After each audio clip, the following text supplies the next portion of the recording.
نحمده ونصلي ونسلم على رسوله النبي الكريم الحنين الرؤوف الرحيم أما بعد أعوذ بالله من الشيطان الرجيم بسم الله الرحمن الرحيم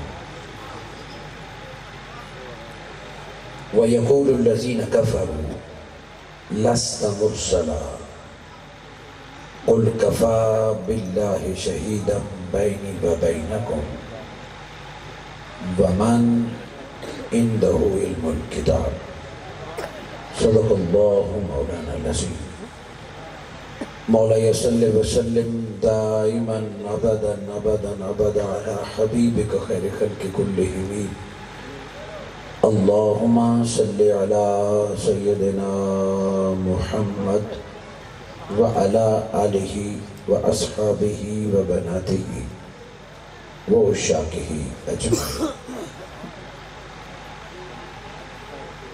سب بار شکر پیدا کرنے والی ذات کا جس کی عنایت کردہ توفیق اور فضل و کرم سے اس مختصر اور فانی زندگی کی ایک اور شب ذکر مصطفیٰ میں گزارنے کا موقع نصیب ہو رہا ہے. اللہ جل مجدہ میرا اور آپ کا اس عظیم الشان میلاد مصطفیٰ صلی اللہ علیہ وآلہ وسلم کانفرنس میں شریک ہونا منظور قبول فرمائے اور آج کی اس بابرکت ذکر مصطفیٰ کی مجلس کے طفیل خالق کائنات مجھے آپ کو ہم تمام کو دنیا میں قبر میں اور میدان حشر میں آقا دو جہاں کے قدموں میں جگہ عطا فرمائے. محترم و محتشم سادات اعظم ذی قدر حضرت پیر ظفر اقبال نقشبندی صاحب معزز علماء کرام شناخان رسول معززین علاقہ شرکائے مجلس میں چدر برادری کے تمام ان افراد کو جن کی محنت کاوش محبت سے آج یہ عید کا سامان ہے مبارکباد پیش کرتا ہوں اور دعا کرتا ہوں اللہ رب العزت آپ کی آنے والی نسلوں کو بھی یہ جذبہ عطا فرمائے. تحریک منہاج القرآن دریا خان کے ان احباب کا جن کی دعوت محبت کے طفیل میری اور آپ کی ملاقات ممکن ہو رہی ہے. اس خوبصورت محفل میں مجھ سے پہلے بھی آپ نے شناخانی سماعت فرمائی. مجھے بھی انتظامیہ کی طرف سے 35 سے 40 منٹ میں نعت مصطفیٰ بزبان قرآن مجید فرقان حمید بیان کرنے کا خواہش کا اظہار کیا ہے. میں نے آپ کے سامنے قرآن مجید فرقان حمید کی جو آیہ مبارکہ تلاوت کرنے کا اعزاز حاصل کیا. اس میں ایک مقدمہ ہے اور وہ مقدمہ رسالت کا ہے، ختم نبوت کا ہے.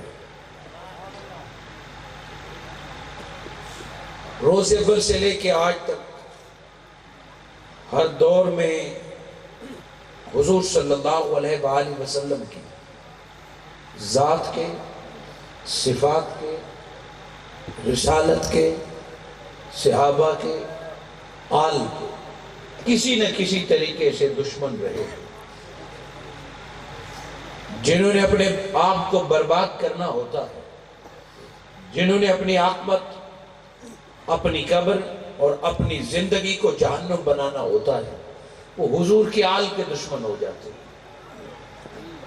یا وہ حضور کے صحابہ کے گستاخ ہو جاتے ہیں کہ میرے آقا کی کسی ایک صفت کے منکر ہو جاتے ہیں یا پھر عقیدہ ختم نبوت میں وہ غلط فہمیاں پیدا کرنے کی کوشش کرتے ہیں. عشاء مبارکہ میں اللہ رب العزت نے اپنے پیارے رسول صلی اللہ علیہ وآلہ وسلم سے مخاطب ہو کے فرمایا وَيَقُولُ الَّذِينَ كَفَرُوا لَسْتَ مُرْسَلًا. میرے مصطفیٰ یہ جو کافر ہیں یہ آپ کو کہتے ہیں کہ آپ رسول نہیں. یہ کفر کرنے والے کہتے ہیں کہ آپ رسول نہیں. اور چند لوگ اگر میرے آقا کی رسالت کا انکار کر بھی دیں تو کیا ہوتا ہے؟ جس ہستی کو ماننے والے ابو بکر و عمر عثمان و علی جیسے ہوں، وہاں چند لوگ انکار کر بھی دیں تو مقام رسالت میں کیا فرق پڑتا ہے؟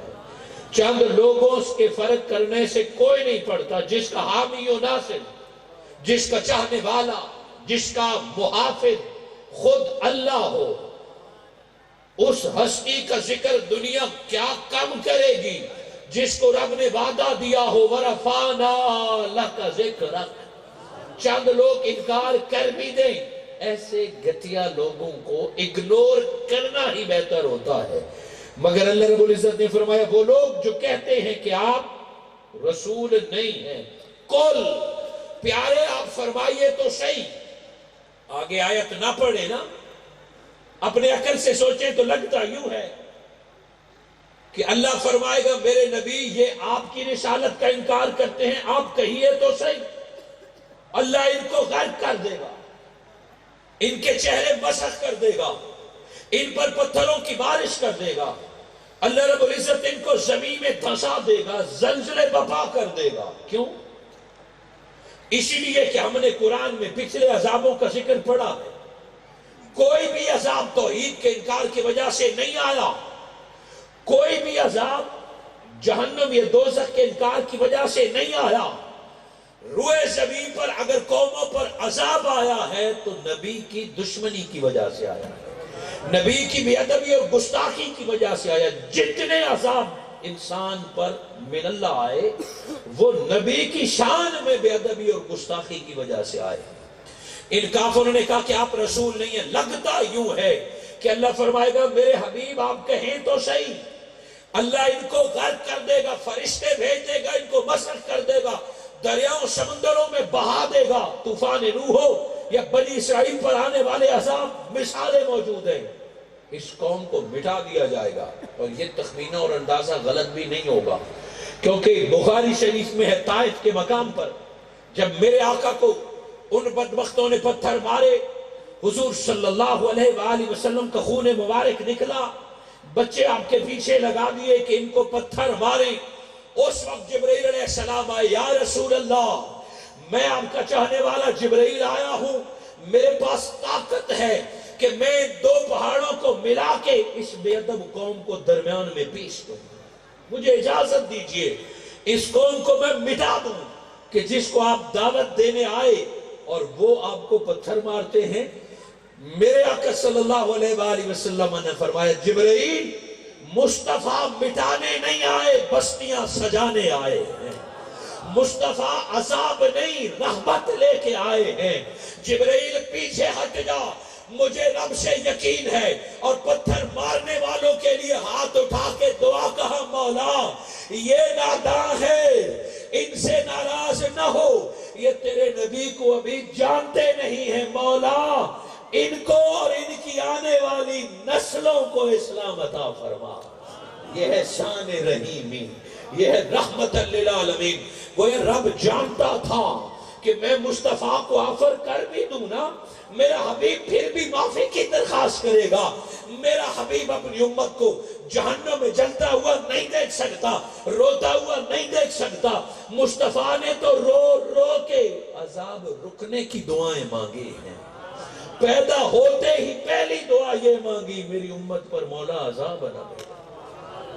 وَيَقُولُ الَّذِينَ كَفَرُوا لَسْتَ مُرْسَلًا، میرے مصطفیٰ یہ کہتے ہیں کہ آپ رسول نہیں ہیں۔ گویا ایک جھگڑا ہے، ایک مقدمہ ہے، ایک تنازع ہے۔ کافروں نے کہا آپ رسول نہیں، میرے آقا نے فرمایا میں رسول ہوں۔ ایک مقدمہ ہو گیا، ایک جھگڑا ہو گیا۔ رب نے فرمایا پیارے یہ جو کہتے ہیں آپ رسول نہیں ہیں انہیں اور کچھ نہ کہیے، قل کفا باللہ شہیدا، میری رسالت کا انکار کرنے والوں میرا گواہ، میری رسالت کا گواہ میرا اللہ کافی ہے۔ میرا گواہ، میری رسالت کا گواہ اللہ کافی ہے۔ مقدمے کی اہمیت گواہ کی وجہ سے ہوتی ہے۔ جس گواہ کی حیثیت دنیا پر واضح ہو، آپ نے دیکھا مجرم کے ساتھ، ملزم کے ساتھ یا کسی مظلوم کے ساتھ کوئی بڑا بندہ چلا جائے، میرا جانا تھانے یا کچہری میں اور ہوگا کہ بلا نقشبندی صاحب جائیں گے تو عدالت والے کہیں گے اتنا معزز بندہ ساتھ آیا ہے، یہ بندہ سچا ہی ہوگا۔ گویا ساتھ جانے والوں کی وجہ سے بندے کا بھرم رہ جاتا ہے، اور گواہی کی وجہ سے مقدمہ یا فیل ہوتا ہے یا پاس ہوتا ہے۔ کہنے والا سچا بھی ہو، بعض اوقات گواہیاں درست نہ ہو تو سچے بندے کو بھی پھانسی لگ جاتی ہے۔ گواہی کا اہتمام نہیں کیا جاتا اور مقدمے کی فکر کی جاتی ہے، اس لیے اہل حق کئی مقدمے ہار گئے کہ گواہ اور مقدمے کی فکر نہیں، نعرے جلسے جلوس لگتے رہیں، مقدمہ عدالت میں لڑتے رہیں، عدالت نہ آئے، گواہیوں کا بندوبست نہ کیا جائے تو مقدمہ حق پر بھی ہو تو نظام اسے ریجیکٹ کر دیتا ہے۔ اللہ رب العزت نے فرمایا پیارے اب بات تیری رسالت کی ہے، کل ان کو کہیے کہ میری رسالت اور میرا گواہ میرا اللہ ہے۔ اب سوال یہ ہے کہ گواہ اللہ ہے تو جج کون ہوگا، قاضی کون ہوگا، مقدمہ سنے گا کون؟ مصطفیٰ دعویٰ کرنے والے، گواہ خدا، تو مولا یہ مقدمہ سنے گا کون؟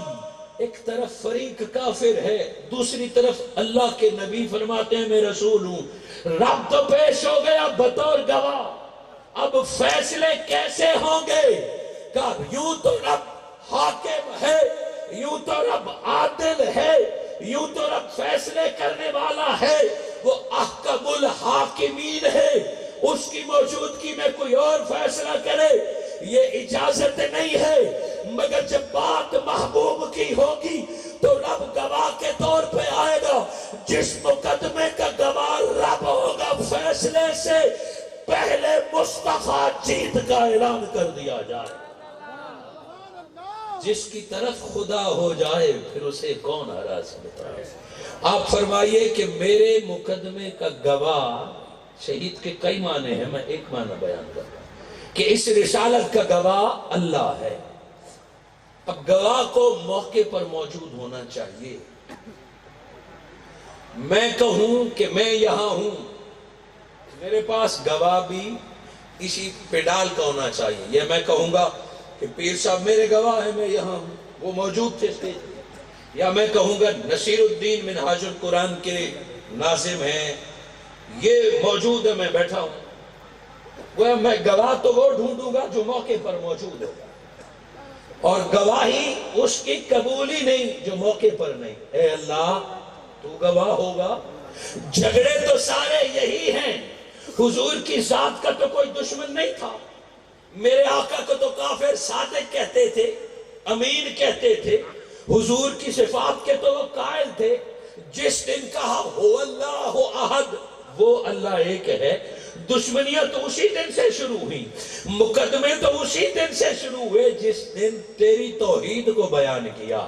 مولا تو ہے مالک اور خالق، رہتا پردوں میں ہے، یؤمنون بالغیب، جو بن دیکھے تجھے نہیں مانتے وہ تیری گواہی کو کیسے مانیں گے؟ فرمایا بندو رب جیسے گواہی کی ضرورت ہوگی اللہ ویسے گواہی دے گا، بے شک وہ پردوں میں ہے، وہ غائب ہے، مگر جب بات رسالت محمدی کی ہوگی تو رب گواہی دے گا، رب موجود ہے کہیں نہیں گیا، رب گواہی دے گا۔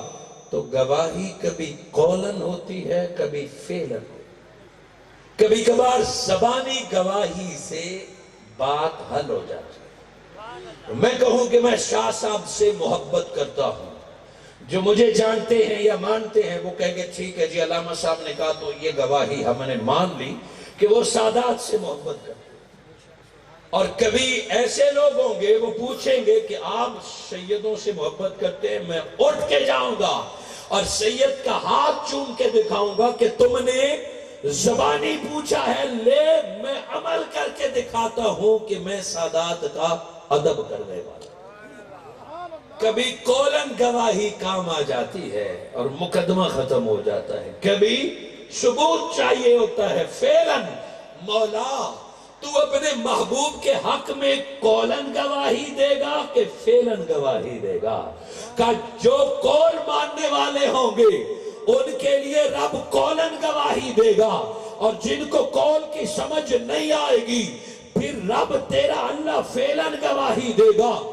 قولن اللہ کیسے گواہی دے گا؟ الحمد سے لے کے ناس تک یہ قرآن اللہ کا کلام ہے، قول نہیں ہے۔ یہ اللہ کا کلام ہے، اور قرآن قول کس کا ہے؟ انہو لقول، کہ کلام اللہ کا ہے سارا قرآن، اور سارا قرآن قول مصطفیٰ کا ہے۔ اللہ رب العزت قولن گواہی کیسے دیں گے؟ کہ یوں تو الحمد سے لے کے ناس تک کئی مقامات پر خالق نے قولن گواہی دی، مگر سنو رب کیسے گواہی دے گا؟ جب مصطفیٰ کے رسالت کی بات آئی لوگوں نے کہا آپ رسول نہیں، رب نے کچھ یوں گواہی دی، یاسین والقرآن الحکیم انک لمن المرسلین۔ یاسین، اللہ کو اپنے قرآن کی قسم رب گواہی دیتا ہے کہ آپ ہی سچے رسولوں میں رسول ہیں۔ مولا گواہی کا کہا تھا، قسموں کی بات تو نہیں کی تھی۔ مولا تجھے کس نے کہا کہ قسم اٹھا لے؟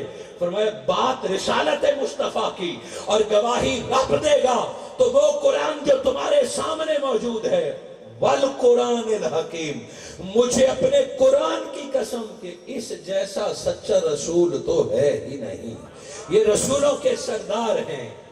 یاسین، یہاں سے گویا اب آپ کو پتا چلا کہ یاسین کو قرآن کا دل کیوں کہتے ہیں، یاسین سب سے بابرکت سورہ کیوں ہے۔ بیمار کو صحت دینی ہو تو یاسین پڑھو، مرنے والے کو آرام سکون کی موت چاہیے تو سرانے یاسین پڑھو، قبر میں لیٹے ہوئے کو بخشوانا ہو تو یاسین پڑھو، مقدمے ختم کرنے ہو، دشمنیاں ٹالنی ہو تو یاسین کا ختم کرو۔ ایسا کیوں؟ کہ یاسین وہ سورت ہے جس میں رب نے قسم کھا کے مصطفیٰ کے رسالت کی گواہی دی، اور یاسین کا آغاز ہوتا ہے یاسین۔ یہ دو لفظ ہیں جن کو حروف مقطعات کہتے ہیں۔ یاسین، قرآن خود کہتا ہے کہ حروف مقطعات کا اصل معنی اللہ جانتا ہے یا اس کا نبی جانتا ہے، مگر اللہ ہر دور میں اہل علم کو ان کے ظرف کے مطابق اس کا معنی عطا فرما دیتا ہے۔ راشدین فی العلم کو اللہ حروف مقطعات میں سے بھی کچھ تحفے عطا فرما دیتا ہے۔ کئی مفسرین کرام امام احمد رضا سے لے کے حضور شیخ الاسلام تک انہوں نے حروف مقطعات کی تشریح فرمائی، فرماتے ہیں یا سین، یہ دو لفظ ہیں، یا ہے حرف ندا اور سین ہے مخفف۔ سین کا معنی کیا؟ رب نے فرمایا یا سین، اے میرے سید۔ سید کہتے ہیں سردار کو۔ حضرت عبداللہ ابن عباس ترجمہ فرماتے ہیں یا سید العرب والعجم، یا سید الانس والجن۔ گویا رب فرماتے پیارے یہ آپ کو رسول نہیں مانتے، میں اللہ نے تو کائنات بنا کے سرداری آپ کو عطا کر دی ہے۔ انسان ہو یا جنات ہو سید آپ ہیں، زمین ہو یا آسمان ہو سید آپ ہیں، جنت ہو یا عرش ہو سید آپ ہیں۔ اے میرے سردارہ، رب اپنے قرآن کی قسم کھاتا ہے تو ہی رسولوں کا سردار۔ یہ اللہ رب العزت نے مصطفیٰ کو مخاطب کیا، انکا لمن المرسلین۔